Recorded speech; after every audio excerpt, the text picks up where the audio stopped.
Bonjour et bienvenue dans ce tutoriel dans lequel je vais vous expliquer comment synchroniser votre téléphone de marque Samsung avec votre ordinateur.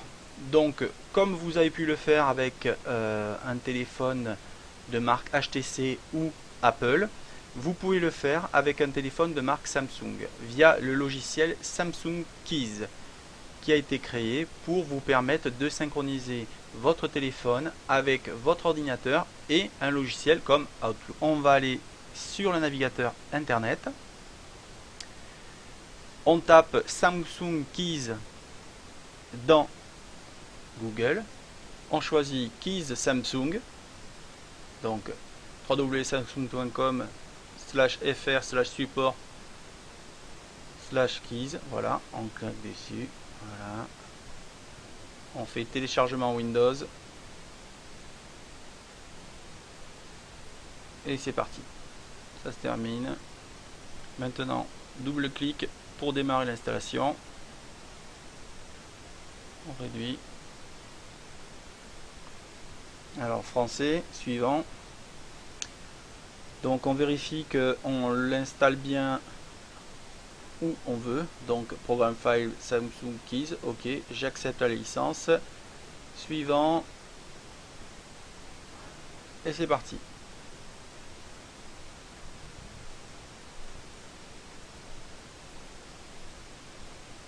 L'installation s'est terminée. Il ne reste plus qu'à cliquer sur terminer. Et donc comme vous pouvez voir, il va donc créer un raccourci sur le bureau et exécuter Samsung Keys. Je termine. Il nous fait donc le raccourci Samsung Keys et on va avoir le logiciel qui va se lancer aussi. Keys démarre.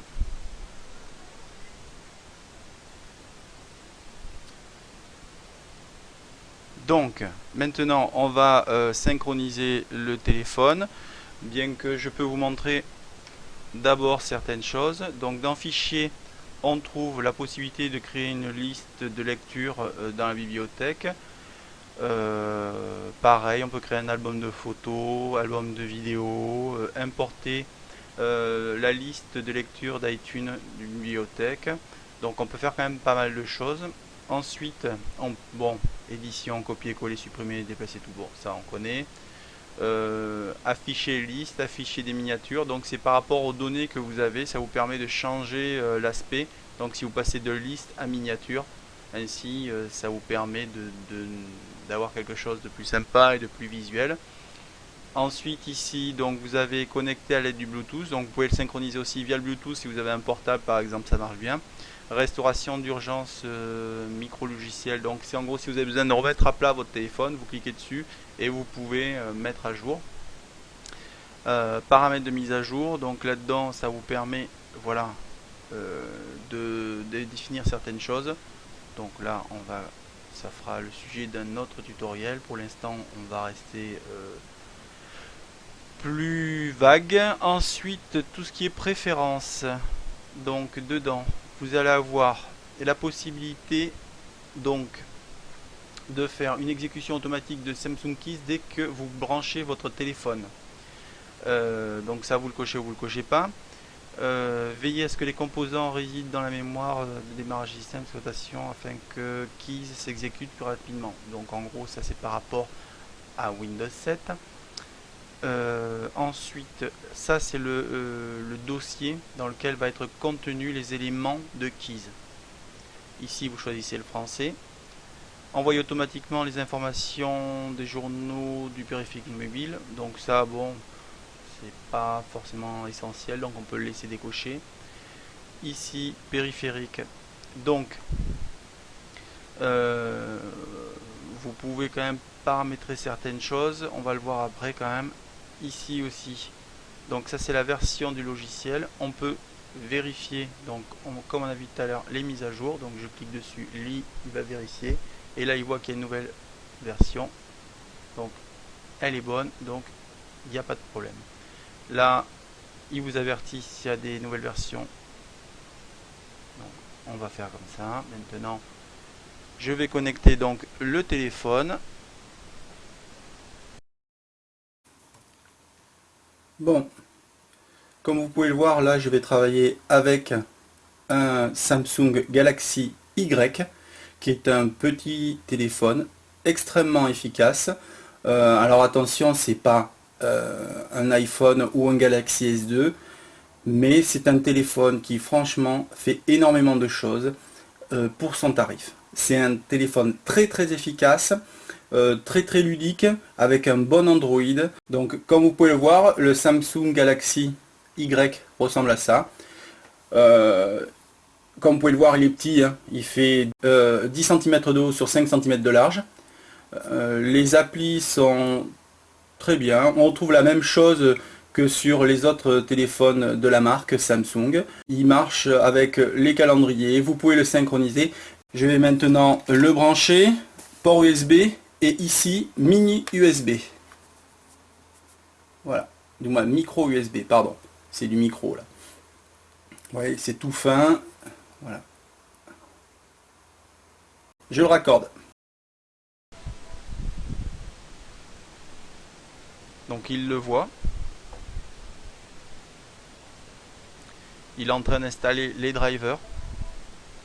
Voilà. Et là, comme vous pouvez le voir en haut, il est en train de se connecter à l'appareil.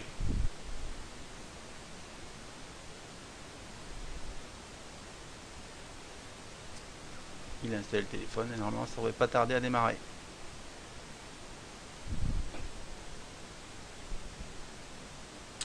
Voilà, donc là il voit donc le Galaxy Y qui a pour référence donc le GT-S5360, donc ça c'est sa référence.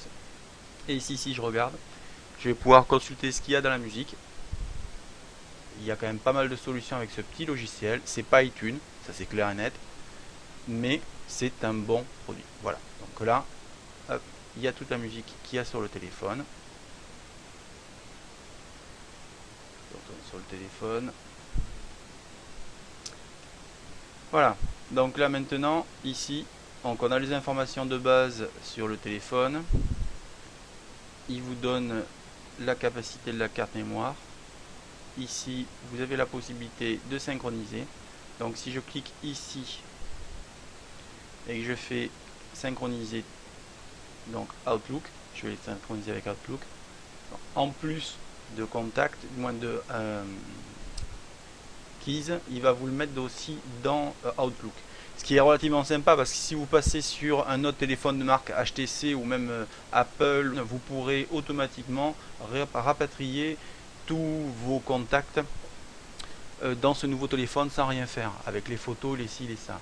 La seule chose que vous ne pourrez pas faire, c'est cette chose, vous ne pourrez pas la faire si vous laissez tout dans Keys, que vous ne le synchronisez pas avec Outlook. Il faut vraiment, parce que Keys est vraiment dédié aux produits Samsung. Donc si derrière celui-là, je prenais par exemple un Galaxy S3, ben, pas de problème, je pourrais le faire. Par contre, si je prends un iPhone, un HTC, peu importe le modèle, ou Keys, il ne va pas comprendre. Donc a priori, c'est dédié qu'à Samsung. Bon. Donc voilà l'intérêt. Donc vous avez la possibilité de synchroniser avec Outlook. Donc ça c'est top. Vous pouvez tout faire. C'est vraiment très très bien. Après la possibilité d'importer, d'exporter. Donc vous pouvez importer ici. Donc choisissez d'importer ou alors d'exporter. Et enfin, dernière chose, vous pouvez sauvegarder ou restaurer les contacts, les favoris. Là encore une fois, c'est vraiment un bon petit produit, très efficace. Franchement, il n'y a rien à dire. Là, il est clair que ça fait bizarrement penser à un certain iTunes, avec certaines options, mais bon. Donc voilà, donc si maintenant je décide de synchroniser, c'est pas super compliqué, hein. Je choisis là, hop, et après je clique ici, je fais 5 et la synchronisation va se faire. Ici là. Voilà, et ça se fera. Voilà. Bon, bien, j'espère que ce tutoriel vous aura bien aidé. Je tiens à remercier Léo pour le prêt du matériel. À bientôt et bonne bidouille.